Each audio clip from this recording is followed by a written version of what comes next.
Tell me with whom you go, and I shall tell you what you are. Okay. So, the kind of people we actually hang out with actually tells a lot about us. And unfortunately, most of us hang out with people that we don't actually know the kind of motive that they have. Okay. So, there are some persons that are your friends, but they are not really there for your interest. And you should be able to spot them because they are fake friends and they might be able to harm you in future if care is not taken. Okay, so number one, if you have a friend of yours who is always, listening to your story, but doesn't actually tell you much about himself, that person is actually not your friend. Okay, like what I always tell people, you see, we have friends that have traveled to the UK, and we only realize that they are in the UK when they're already in the UK. Those are not actually your good friends, because they keep their stories to themselves, but you're always there telling them everything about yourself. Okay, so that is one. Then, secondly, some of your friends, when you see them, they will be holding their phones when maybe you guys are having conversation, and you notice that they're actually having calls, but they are not taking those calls. You understand? And eventually, when you end up calling them maybe sometime later, and you notice that they don't take your own calls, it's actually because you and those friends that were calling them when you guys were together are actually in the same category, because your friend should always take your call at all time and should be able to return your call anytime he sees your call. Okay, so then thirdly, you see, when you hang out with some guys, you see people that will be like, they will never actually accept to you that they actually have money. They always want you to buy something for them. They always want you to be the one spending your money. And they will always be like, country is hard, country is hard. Meanwhile, country is hard for you. Oh.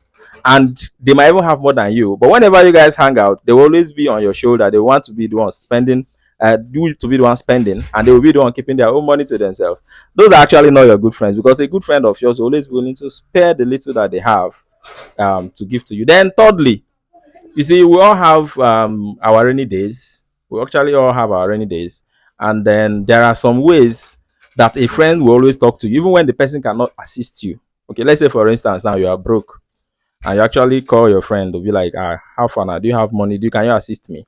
And you hear things like, I will get out of this. How can you be calling me? You know this one, you know the condition of things, this one, that one. And sometimes it might sound very funny that maybe they don't have an order, but a true friend of yours, when you tell the person that you don't have, he feels bad, even when he don't have to give you.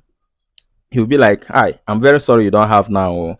I really hope I can actually do something." Even when he doesn't give you money, he gives you a word that will comfort you and make you feel like, okay, even when I don't have I've not gotten the money, I still have a friend in somebody. And lastly, last but not the least, last but not the least, when you have somebody who tells you everything about a friend, like maybe somebody that gives you gossip, plenty gossip, you understand, about your friends. You understand? Somebody that gives you gossip. Let's say we are all friends, like three guys are all friends, and you have one of them who will come and tell you everything about this other guy completely. You understand? Just have it in your mind that that gossip of a friend that you have is actually not a good friend, because the way he's downloading to you what somebody else has told him is the same way he would download to that person what you have told him. And most importantly, things to point out is, especially when they finish those talk, they will tell you, no tell and say na me talk am, no talk. He say man no tell anybody. And I no want to tell anybody, but I just say make I tell you. See, when you just see that kind of friend, my brother, that's not actually someone you should keep, and you should make sure that you limit the kind of things you share with such a person. I know we're all guys want to hang out, want to share one or two things with people, but let us know that the people we hang out with are actually not friends. Let's just class them as guys and let know people that will call our friends. Like today, I will end this thing by saying that I actually have a friend, and his name is